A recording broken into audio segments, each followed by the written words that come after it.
Morning,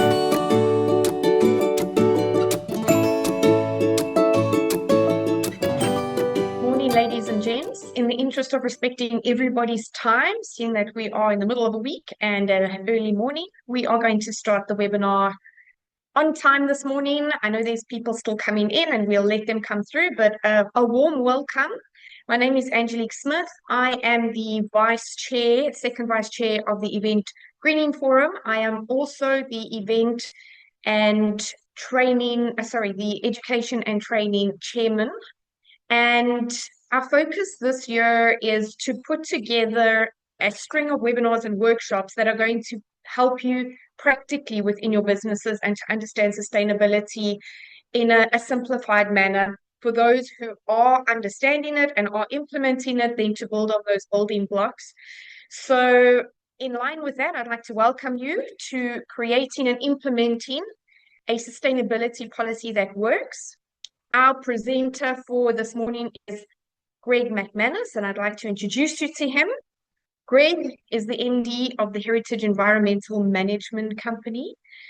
He has been in our hospitality and events industry for almost 40 years, both operationally and then in the standards and audit aspects of quality and sustainability. He's the owner of Heritage South Africa's only independent sustainability certification company.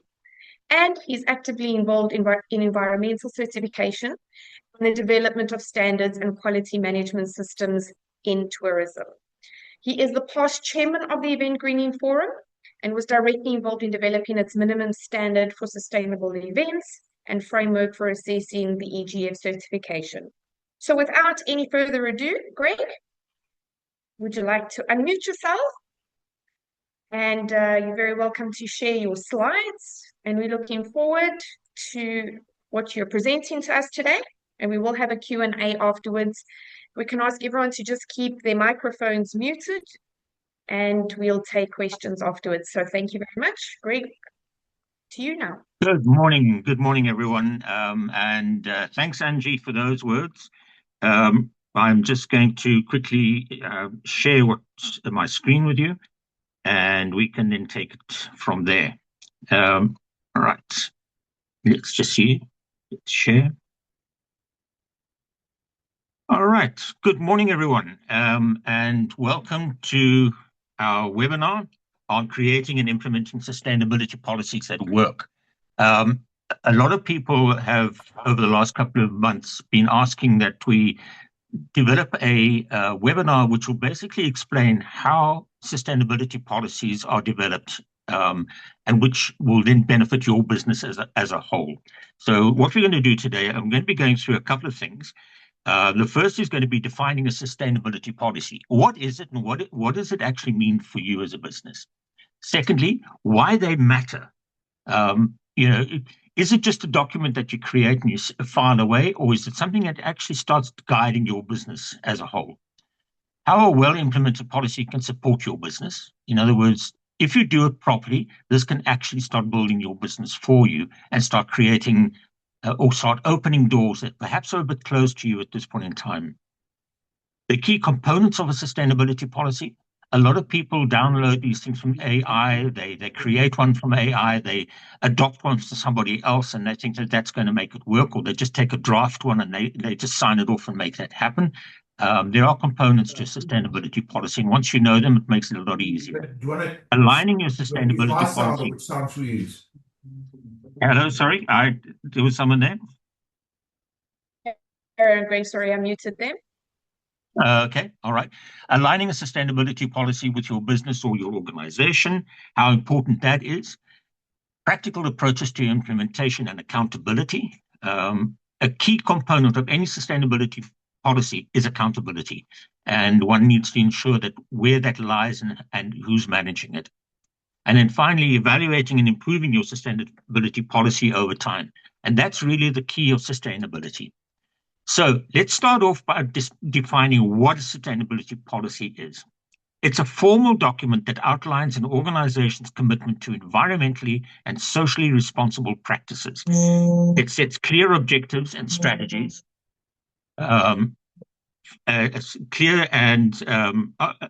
strategies for integrating sustainability principles into its operations and decision-making processes, intending to minimize environmental impacts and contribute to the well-being of society. It's a mouthful, but basically what it is if you look at this little chart on the side here, it's all about people, the planet, and profit. We're all in business to make money. If you're not in business to make money, you're working for the government. So if those three components are interlinked, the center where they all cross, here in the middle, okay, that is sustainability. That is when you've got that balance in your business between the people, the planet, and your profit system. So it's all about how one builds sustainability around those three pillars. And once you've got that right, you'll find that your business starts growing, starts building on itself, and starts becoming more sustainable over a longer period of time. But why do they actually matter? Well, firstly, a good sustainability policy ensures operational guidance. It provides a clear framework for decision-making and sets measurable goals, such as reducing resource use, managing carbon emissions, or improving labor standards. There's a whole lot of things. It sets the rules by which you're going to play. And once those are in place, you can then measure, you can manage, and you can monitor them. And that's the key. Second element is the regulations and compliance. I don't know how many of you out there today are aware of the National Environmental Management Act, NEMA. NEMA has incredibly strict regulations related to the environment and what we do with our natural environment around us. And so many businesses plow on into the future without thinking of the impacts that they have. And those impacts can be as simple as leaving lights on, the carbon created by leaving unmanaged lights, or not managing the water effectively that's running out of your property. We came across a hotel a couple of years ago where their actual stormwater drains were contaminated by diesel, and those ran straight into a local river. And those are the problems that we try and avoid. So once you understand your compliance elements and your reputational risk associated with running a business, then it starts making a lot more sense to you. And then the long-term sustainability of your business. It promotes intergenerational equity, and that's something I want to just stress for a second. It's intergenerational. That ensures that your current development does not detract or compromise from the future resources or social well-being of future generations. So in other words, it's not acceptable that we use as much water as we possibly can and we don't think about it. There are long-term impacts associated with this. So that is why sustainability policies actually matter. They guide your business, they protect your reputation, and they provide you for a growth path into the future. So let's have a look how they support your business. They ensure that your business remains compliant with relevant legislation and regulations. At the last count in the Johannesburg area alone, there were over 150 regulations related to issues such as environment, human resources or labor, and finances. Not even counting NEMA, not even counting other acts that are in place in South Africa. So once we know what the acts are and what we should be complying with, it becomes a lot easier to actually manage your business. It enhances your corporate image and generates customer loyalty.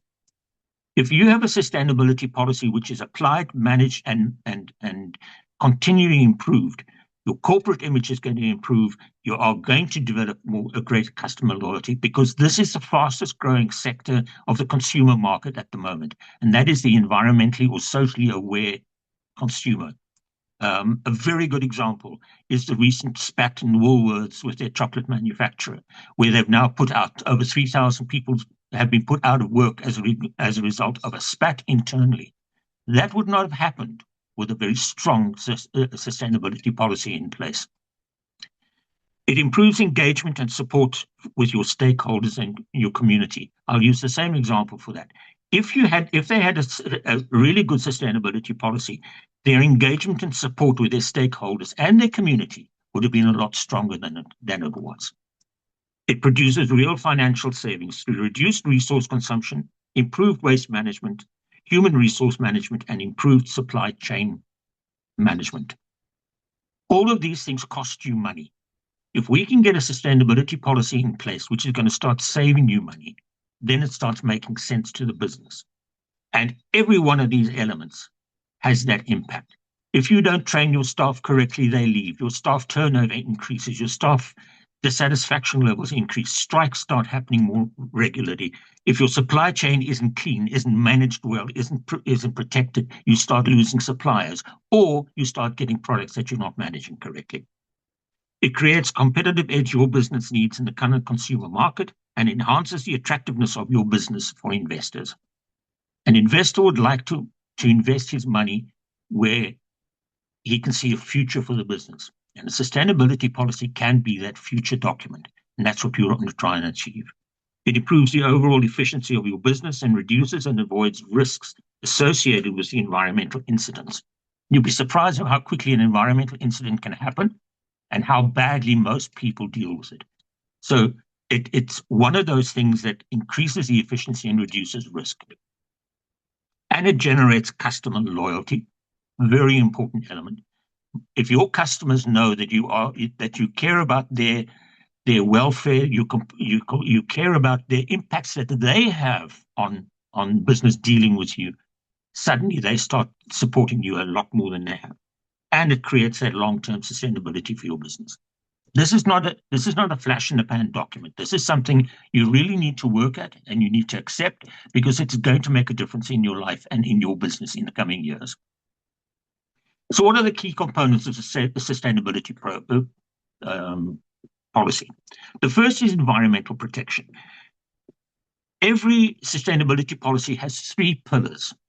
And those pillars are environmental protection, or as we said, planet, in the first a couple of slides back, which aims to reduce pollution, conserve natural resources, protect biodiversity, and promote renewable energy and energy efficiency.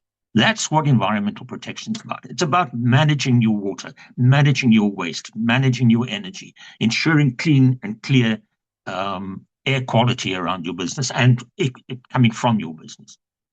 The second is the people, the social equity. It ensures fair treatment, access, and opportunities for all individuals, addressing issues like labor practices, community engagement, and quality of life. Quality of life would deal with things such as your internal staff wellness program. Could be dealing with things like, are they working in a clean environment? Are they working in an environment which is conducive to their health? Those are the issues that a sustainability policy would address. And then the final is the financial or the economic viability. And that encourages resource-efficient operations. So in other words, by doing the first one, environmental protection, you suddenly start generating savings as a result of that, because you're now being smarter and not working harder. Innovation and long-term financial sustainability, while supporting ethical business practices. That is such an important element that I'd like you to take away. It's about operating your business in an ethical manner. An ethical manner takes into account environmental protection, social equity, and economic viability. Those are your 3 legs of any sustainability policy. The Sustainable Development Approach is based on the United Nations global goals, and they have a whole lot of them. But any sustainable development or sustainability policy should address things like poverty, hunger, health, education, equality, etc., etc., etc. Each one of these elements is addressed by a good sustainability policy. They may not have a chapter on each of those, but the way that your policy is structured will address each of these things in turn, in one way or other. Some policies address, for example, good jobs and economic growth may be addressed in 5 different elements within a sustainability policy, but it depends on the nature and style of your business. But as I say, a good policy will recognize these and will have ways in actually to address them or to meet those goals. These are the Millennium Goals. I'll just pause there for a second for those that want to have a closer look at it. All right, so here we're going to get, this is a busy slide, but I'd like to just talk you through it. And these are the elements that a good sustainability policy will contain. The first one, there'll be a policy statement, which is a clear, concise statement of commitment to sustainability by the company. So in other words, and I'll show an example a little bit later, this is you as a company saying what you stand for and what you are committed to. So in other words, you're committed to a cleaner environment, operating more sustainably, et cetera, et cetera, et cetera. So it's really just a statement of commitment by the company. And I'll show you how that builds into a policy. Secondly, you need to recognize this and specify the relevant laws and regulations to which your company is bound. There are a lot out there, people. And yes, you can have a statement which basically says we will comply with all relevant legislation, regulations, and bylaws applicable to our business. You can do that. But if you don't know what they are, it makes it very difficult to manage that process. So get to know what they are. The third one is your scope and applicability. Define the scope of your policy and the areas of your business it applies to. So, for example, let's for example say you have a business with 5 branches. Your scope could in fact only cover your main branch, which is pretty pointless at the end of the day. So the scope that you have would be the area that your business operates in. That policy must override everything in all of those branches. Every branch should apply to the same standard. That's what we regard to as scope. If we're looking at an event, for example, the scope of an event may differ. So in other words, you're responsible for things you can control, and that's in your scope. Contractors coming in from outside over which you have no control might in fact fall outside of the scope of your sustainability policy. But that would be a different issue completely, and I'd like us to unpack that in a different session, because event-specific sustainability vision statements are a little bit more broad in their approach. You need to have objectives and targets. You need to outline the sustainability objectives of your business. It doesn't help to say we are committed to reducing energy consumption. It's great. Everyone's committed to that, but you need to have a measurable target. So you need to be able to say by 5% over the next year or 10% over the next 3 years. Big companies have targets that extend to 2035. Your objectives and targets are not short-term necessarily. They can also be long-term. And you need to be able to measure it and report back over that period. It defines the roles and responsibilities involved in implementing that policy. Who is responsible for implementing it, and who is accountable for the actual implementation of that policy? Something I will touch on a little bit later again, because there is a heavy responsibility and accountability on managing managers, CEOs, corporate officers, etc.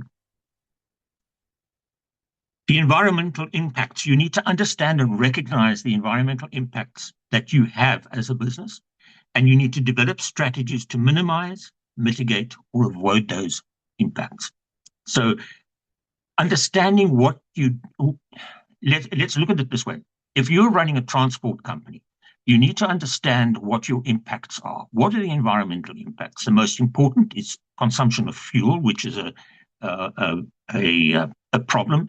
The emissions from your vehicles, the waste generated by your vehicles, the waste generated from the maintenance and repair of your vehicles.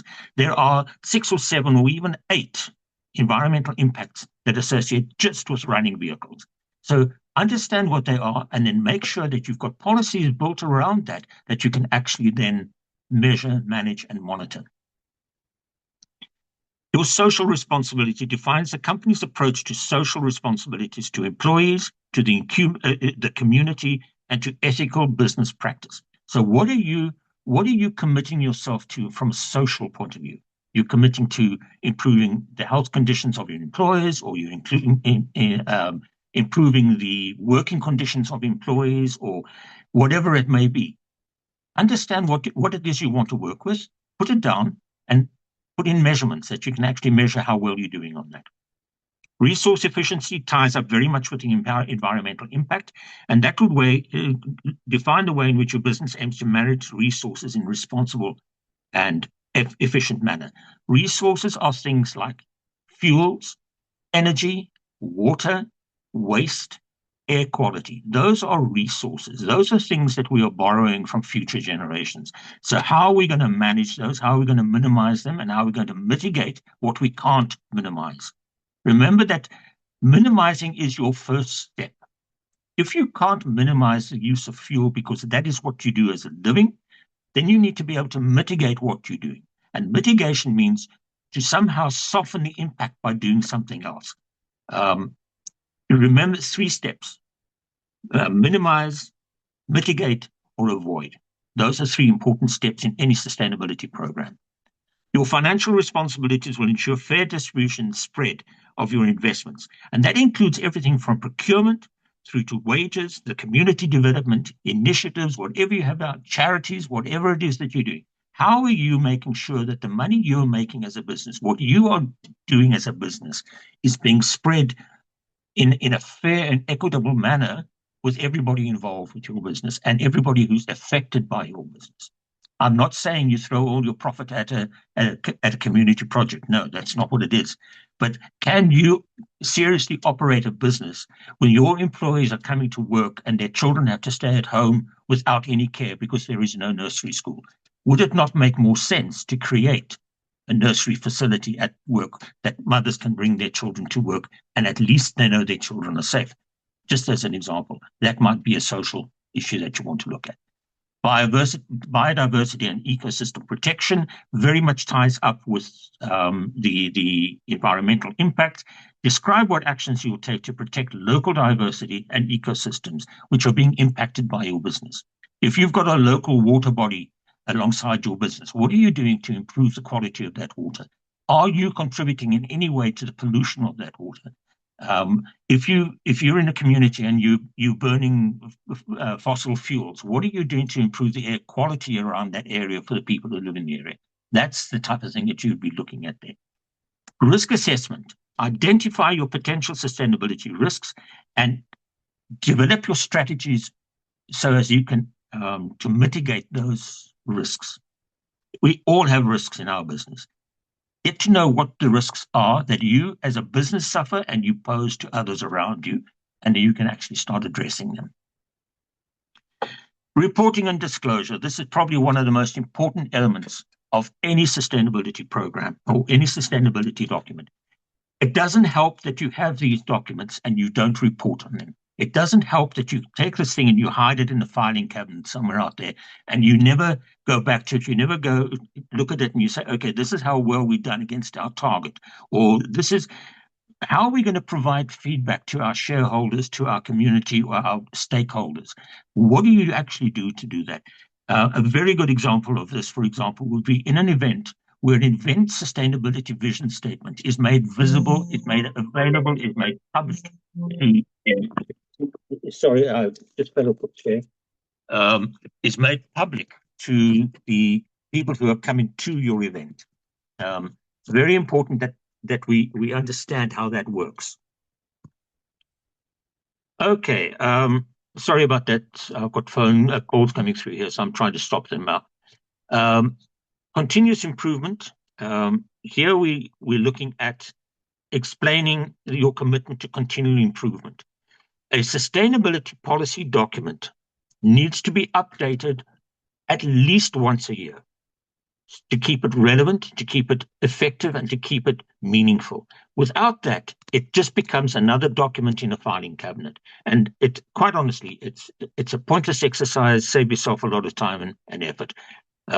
If you're not going to improve it on a continuous basis, then it becomes a problem. Training and awareness needs to be addressed. Okay, and here we're talking about how your business will undertake training and HR development programs regarding sustainability and regulatory compliance. We all train staff, yes, we do. But do our staff necessarily understand our sustainability vision? Has it been explained to them? Has it been explained how they can participate and make it work? Generally speaking, it isn't. This is something that's shared at management level, and the staff are, just expected to follow the process. Explain it to them, show them how it works, and you'll find an amazing reaction from your staff and how they'll help you achieve what you want. Monitoring and measurement. If you don't measure something, you can't manage it. So you need to be able to monitor and measure your performance. If you say you're going to reduce your energy consumption by 5% this year, monitor it, measure it, show that you've actually reduced it by 5%. If you say you're going to save water, or you're going to reduce your water consumption through osmosis or whatever you want to do, show how you're doing it. Don't just talk about it. You actually have to prove the claims you're making when it comes to your sustainability performance. Emergency response and contingency planning. Not all sustainability policies will have this, because it doesn't affect every business in the same way. Describe how your business will handle sustainability-related emergencies and unforeseen incidents. Let's just, for example, say, and the latest floods in the Cape was a very good example, how some of the wine farms that were wiped out in the Breede River Valley had sustainability programs in place. They were able to pick themselves up pretty quickly and start addressing the impacts that flood caused to their businesses from sustainability point of view, while others didn't, and they are still battling to get back on their feet. So have an emergency response and contingency plan for sustainability-related emergencies. It can be anything from a lack of power in your business because Eskom's decided to go on lunch, or it could be a flood, it could be an earthquake, it could be suddenly you've got no fuel for your generators. What are you going to do? How are you going to get around those problems? So think about those as well. Then you need to review and update, specify the processes of how you're going to review and update that policy. Is it going to be annually? Is it going to be twice, every 2 years? Is it going to be every 6 months? How are you going to do it? Who's going to be involved? And what are you going to use to actually measure that review? So are you keeping a register of the chain of the challenges that are happening? Are you monitoring what's happening on a daily basis? Keep that in mind. And then finally, you need executive commitment. And a policy without executive commitment is a pointless exercise. Unless your chief executive officer signs off on that policy and makes sure that it works, it's not going to work. So if you are a CEO, if you are a CFO, if you are the managing director, guys, you need to take responsibility for that, and you need to make it work. All right. So what should underpin a sustainability policy? Well, probably the most important thing is training, awareness, and competence. Unless you start training your staff and making them aware of what can be done and how it should be done and what has to be, what procedures have to be followed, I tell you, your best laid plans are gone. There's an old saying in the old management tool which said that the best procedures and policies and work orders can be undone by the simplest actions by a member of staff. Ignorance is a major problem in sustainability of a business, and one needs to ensure that training, awareness, and competence take foremost measures as far as that's concerned. Resource management. You need to be able to manage water, energy, waste, and air quality. If you can't do those in a sustainability process, you're on the wrong track. You're on the wrong bus, and you need to change buses. That is what it's all about. It's about managing your resources. It's about managing your finances and managing your social commitment.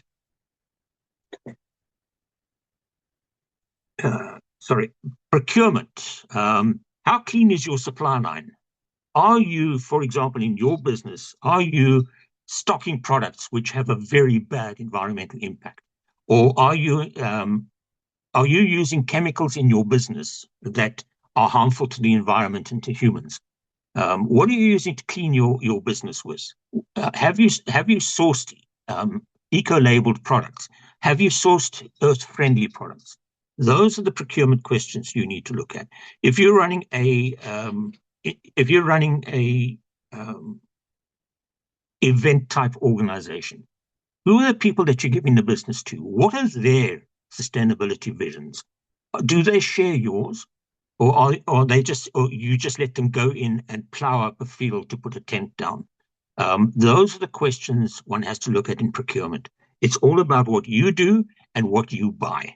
So if you are buying product that is not environmentally or sustainably responsible, the buck stops on your desk. Legal compliance remains the CEO's responsibility.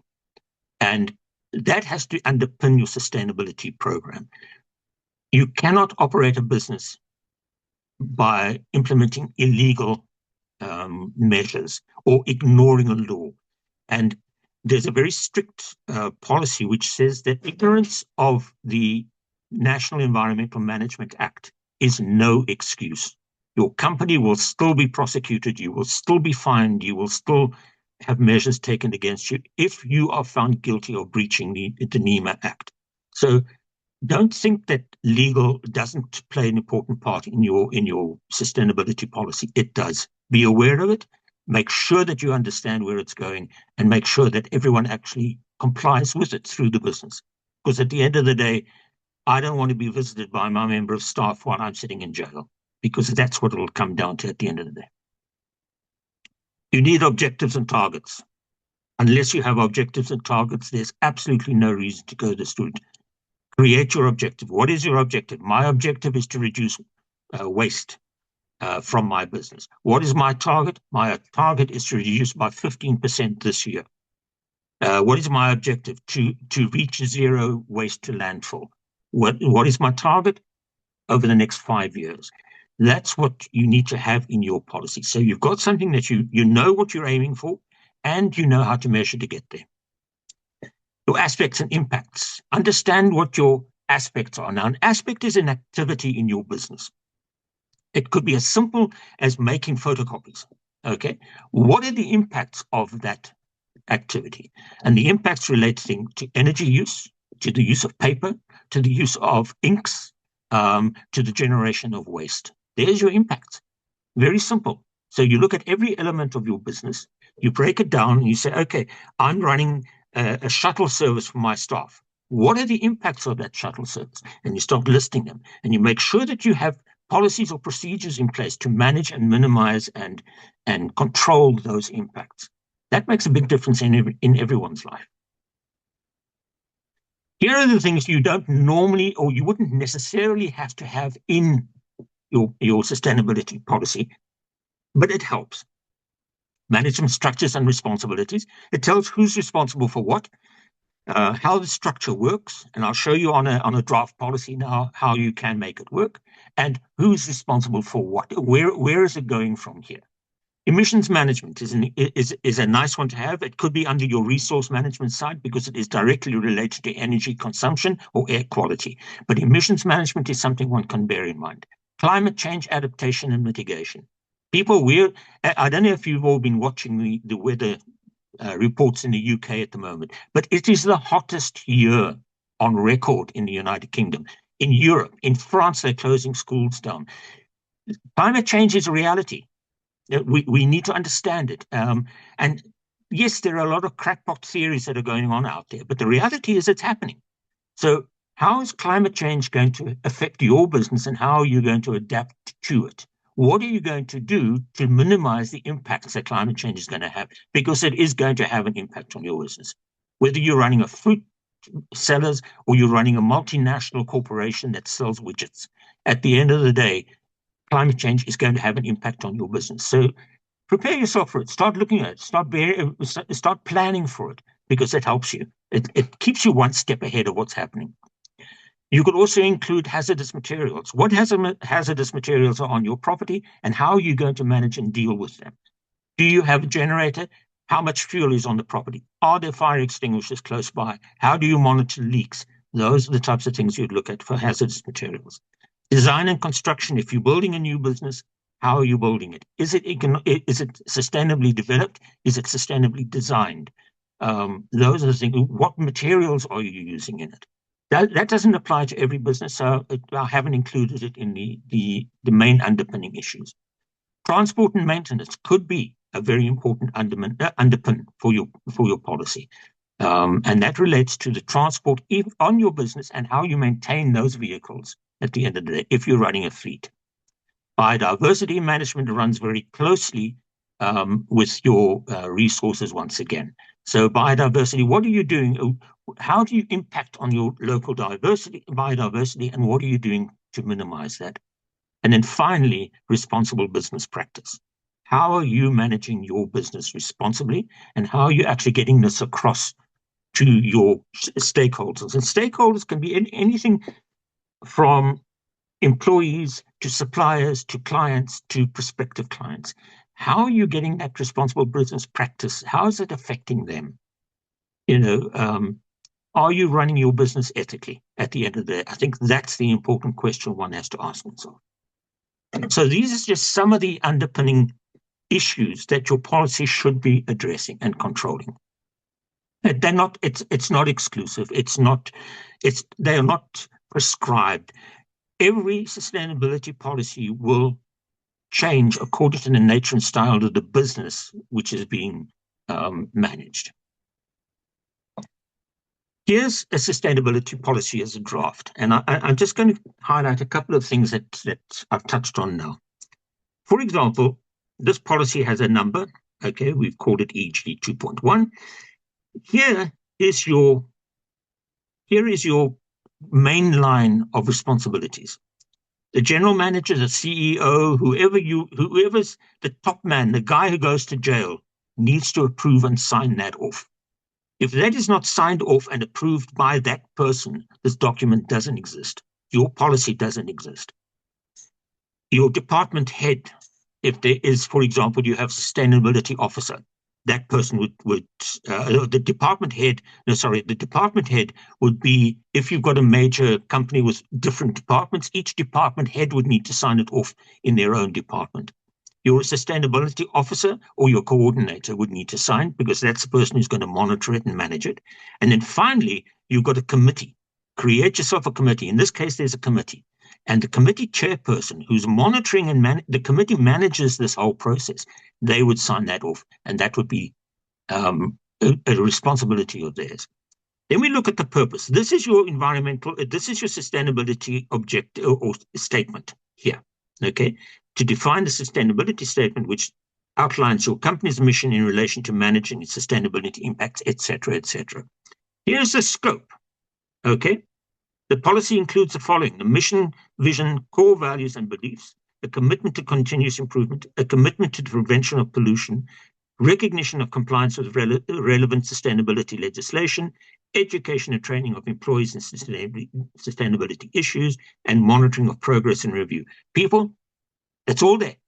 There's nothing more you need to put in there. It says exactly what your scope is. The only thing you would want to add there is if you have a multi-branch business, you would actually then say applicable to all our business operations. So you would define any terminology that crops up in your document. So, for example, if you're referring to an EMS, environmental management system, is a comprehensive business organizational approach designed to incorporate sustainability protection into the operation of any business or organization. So you would define these things: SMP, e.g., interested parties. The company's sustainability policy statement is a formal document outlining the ways in which the organization intends to conduct its affairs and act in specific. There's your definition of your policy, right in front of you. You would reference. Remember what I said back. I'm just going to go back. Just give me 1 second. Remember, I said to you that one of the issues you would look at here would be these elements over here. You might have, if, for example, if you are dealing with transport and maintenance, you would have in that document, you would have it would appear under here, transport and management. Okay, because what we do here is, it's very easy to have it all in one document, but it becomes a very long and difficult document. And when you're managing and you're reviewing your documents, the longer or more complicated it is, the more difficult it is to manage that process. So what I would always recommend is that if you have a water policy, create a separate policy document for that, because it's easier to change that on the fly than it is to actually change this entire document and go all the way through all the signing processes again. So it's just a tool that says to you, this document talks to the following issues: water management, air management, whatever it is that you're dealing with. Under your responsibilities, there's your general manager's responsibilities. There's your sustainability officer. There's your environmental committee or your sustainability committee. There's the responsibilities are spelt out and they are made clear. There's no ambiguity in it. No one can say, well, they've read it, but they didn't understand it. And there's your employees. Remember, your employees have responsibilities as well. Okay, to cooperate with the company in complying with the duties and requirements imposed by relevant statutory provisions and the company's procedures as indicated in this policy. Simple overriding inclusion. In terms of your procedures, there it says your policy statement formalized must be reviewed on an annual basis. All wording stated in the policy statement must be respected and applied as competently as possible by all, and the sustainability policy document, Annexure B, is attached. Okay, there's your records. I recommend a mitigations register that helps you just keep track of changes that are happening, so you do it once a year rather than every time something changes. And your sustainability policy statement, which in this case is attached as a separate document. Okay, and this basically summarizes everything about your business. This document here summarizes all of this, and that's what you make public. You don't need all this public. That's what you make public. Okay, so it's a very simple way of getting about it. It gives you a document you can work with. They're not difficult, people. They're not difficult. You can download these things from the internet, but beware. You cannot simply download and sign it off. It has to be made specific to your business. Here's a draft sustainability vision for the company. And this, once again, just again, follows on from the previous document. And this is what we use when this is something you would stick up in your reception area, or you would put it on your website, or whatever it may be. And this just basically says what you stand for, who you stand with, and what you actually mean by sustainability. All right. Very easy to do.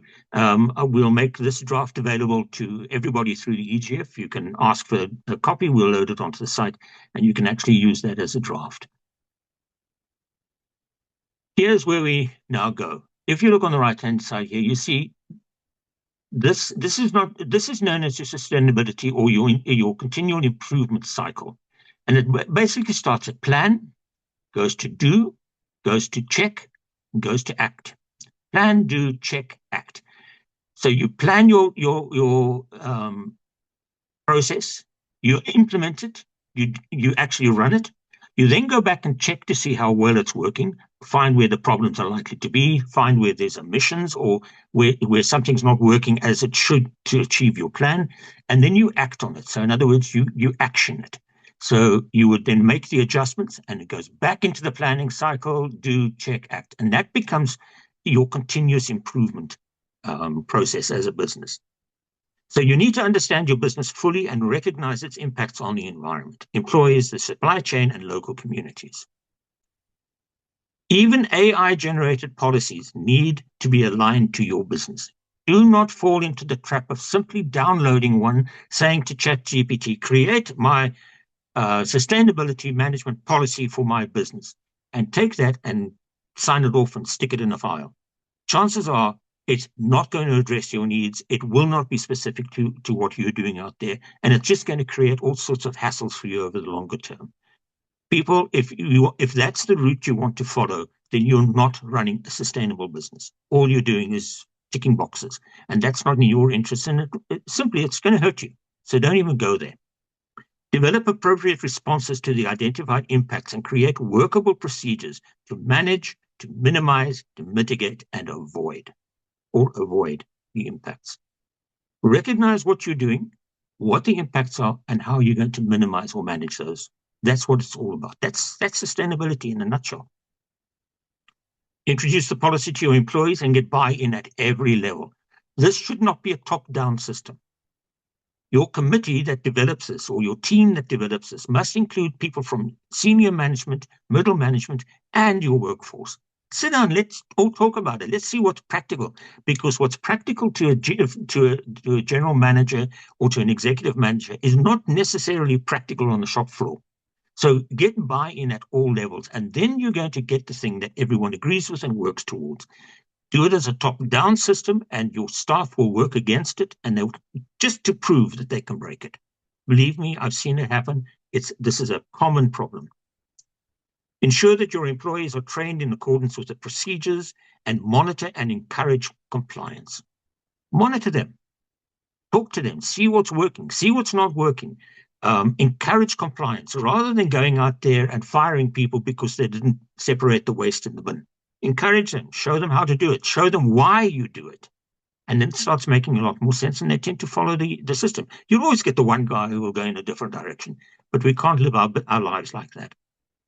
Measure, monitor, review, and update that policy on an annual basis at the very least, okay, to reflect the changes in the business environment in general.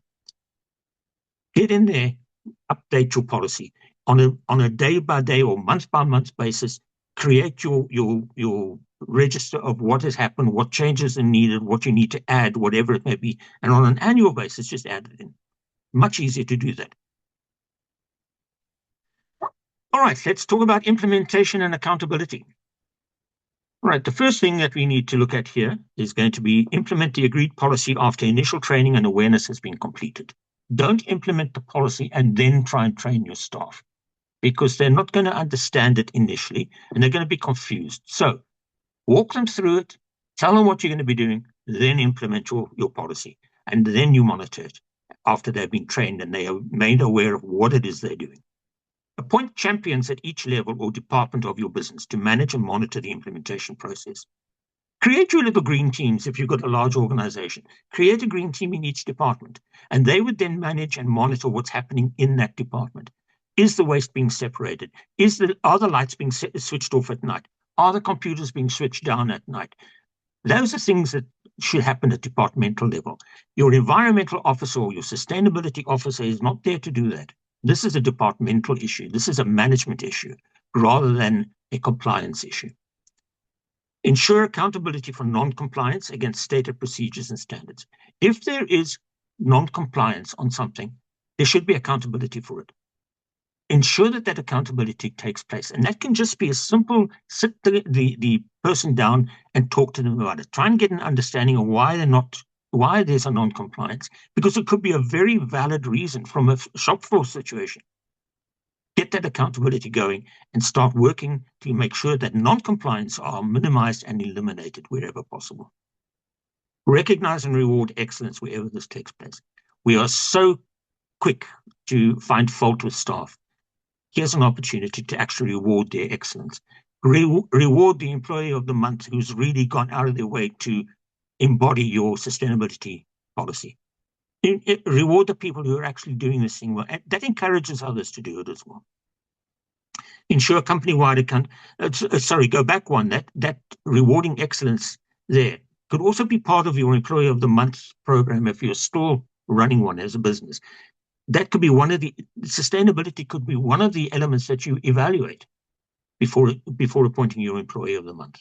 So it could be something. I know a lot of the unions have done away with employees of the month, but it doesn't mean you can't have a champion. Recognize them. Ensure company-wide accountability from the CEO to the lowest paid employee. Everyone must be accountable for what they're doing. Okay. And remember that if your business is found to have broken any laws or regulations, the CEO is held accountable. It doesn't matter who did it. It doesn't matter how it happened. The CEO is the guy who actually has to stand there and say, please, sir, why? And that's what it comes down to. So this is a self-preservation system for any CEO or senior manager. It's something that can make a big difference in your world. All right, so in summary, we've gone through a hell of a lot here, and I'm sure there are going to be a lot of questions when we come up to it. But in summary, your sustainability policies are the roadmap to a sustainable business. They're not there simply to fill a piece of paper and to make a file look thicker. They are there to actually provide a roadmap to ensure that your business remains sustainable into the future and that it leaves a legacy for future generations. They have structure and accountabilities. Ensure that your structure is in place. Although that list that I gave you earlier might not apply to all businesses, it's very possible it doesn't. Take what is which is applicable to your business and put it into your policy. They provide effective work processes and procedures. Specify them. So in other words, how do you minimize energy consumption? Put your points down. Switch off lights at night. Turn off the computers when you go home. Make sure that the geysers are switched off in the office over the Christmas period, etc., etc., etc. And those are all the ways that you actually develop it. They protect your business from unnecessary risk. I've tried to explain risk, both legislative, environmental, and from a global warming point of view or a climate change point of view. You all have risks. We need to identify them and plan for those risks. If we can minimize the risk, we're going to spend a lot less money on trying to make these things work. They build confidence and loyalty with your clients. Your clients will appreciate what you're doing, but it doesn't help to have a sustainability policy and then to sit on it. Make them aware of your policy, and particularly when it comes to pitching for conferences or pitching for events, just say to them, we operate in a sustainable manner, and we'd like to encourage you to hold your next event in a more sustainable manner. Sell it right from the word go. Or when you're choosing suppliers, let them know where you stand on sustainability issues. You will not, for example, if you're running a restaurant, you will not accept GMO foods. You will not accept foods that have used that are farmed or produce which is farmed using harmful chemicals. Whole lot of them, whole lot of issues. So build confidence and loyalty by showing people what it is you stand for. They produce real-time financial savings.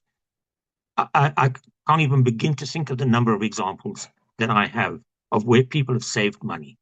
One of them was a hotel in Sandton, the center of Sandton, that was happily paying its water bill on a monthly basis until we went in and implemented their environmental management system, their water management system. When we found that they, in fact, were paying for all the tenants in the same building.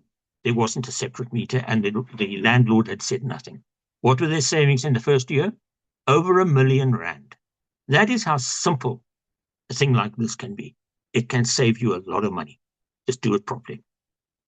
And they are simple, and quite honestly, they're easy to do. You just got to sit down, put your mind into it, and make it work for you. There's no reason why it can't work. There are more than enough tutorials on the internet that will show you how to do this step by step. But if you would like a more in-depth session, EGF can certainly consider that. We could do a workshop where we actually spend hours developing it for each person. So have a look at it. They're simple, but if you need help, we're always there. All right. Well, thanks for joining us. And Angie, if you'd like to take us back, and we can then go from there. Fantastic. Greg, thank you very much. That was absolutely fantastic. I took notes and I made notes of what needs to be amended on my side. So ladies and gents, we have 7 minutes to go before the webinar is ended, but we would love to have your questions. So if there are any questions, or if you would like to ask in the chat box, please feel free to do so while we have Greg on hand at the moment. I don't see any hands raised just yet, but please feel free to do so. Give you a minute or so to do that.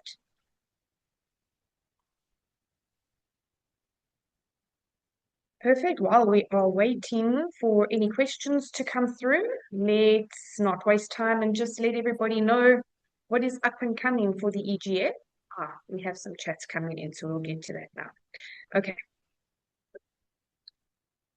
I'm not sure if the recording will be shared by SATSA, Vanessa, but there will be an EGF recording. Thank you, Heather. Greg, Heather says, thank you. It makes more sense now and easier to work through. And I definitely agree with that sentiment. If you've registered, the recording will be sent through to you. Ladies and gents, please don't leave just yet because you can claim CPD points for this, and I'll give you the QR code now, so we'll do that. And Judy says, great session. Thank you for all the information. So that's what we've got at the moment in terms of questions that are on the chat. Up and coming is we will be running the Back to Basics of Event Greening workshop, which will be taking place both in Cape Town as well as in Joburg. Cape Town is on the 21st of July. We will definitely let you know the venue to be confirmed, as well as the venue for Joburg on the 28th of July. Greg will be presenting those workshops, and those are face-to-face, in-person events. 2025's workshops were sold out, so we do have limited space. So as soon as we release those bookings, ladies and gents, please make sure that you get logged on there and registered there. There is the QR code for your CPD points. If you'd like to claim that, please take a picture of that QR code, complete the survey, and that is going from 11 o'clock this morning until Sunday at 6 p.m. So it is a limited time to get your CPD points. And I just want to, in the interest of no further questions, I would like to very much thank our sponsors, our patron sponsors who are responsible for putting this event together and have helped the EGF to put this event together. And that is Trigger as well as JJ Conference and Travel. So thank you very much to our sponsors for this event. Greg, at this stage, I am going to thank you very much again. Everyone's really asking for the perfect. I'll put the QR code. Everyone's asking for the recording. I think it was a lot of information you gave. Lots of simple information, but I think it would be great once everyone's got that recording, it'd be easier to implement all of that. So thank you very much for that insightful information. It's definitely going to help. The policies that we see coming through at the moment are very generic, and I think this is going to help people to understand what goes into that policy and why the policy exists. So, oh, I'm so sorry, I went a bit too far. There's the QR code. Thank you. So thank you very much for that info. Everybody's just commented, excellent presentation. Thank you. Extremely insightful. Appreciate the time. The recordings will be sent through to everyone who has registered. And I don't know. Hello, Kitty. I don't know, Greg, if there's any last words that you would like to just say. No, I think all I would say to everyone is don't see this as a challenge. This is an opportunity. I'm available to help where help is needed. You've got my contact details. You can get me through the EGF. And I think take some time, complete this survey that we've put up there. Angie, if I can just ask perhaps if the survey banner that I sent through as well can just be WhatsApp to everybody. That opens the survey up completely, and they can just simply do it on their phone and complete the questionnaire. Okay. But thank you very much for your time, ladies and gents. It was a pleasure. Thanks for having me. Thank you very much. And ladies and gents, please make sure that you register for the up and coming webinars, workshops, and training sessions. We'll be doing them quite regularly. And please feel free to reach out to any of us on the EGF. That's what we're here for. So I know there's a lot of people who are not necessarily members. We are here to assist and to make this easier for you. It is not a daunting task. So please reach out and we will help you with your requirements. So with that being said, have a wonderful day.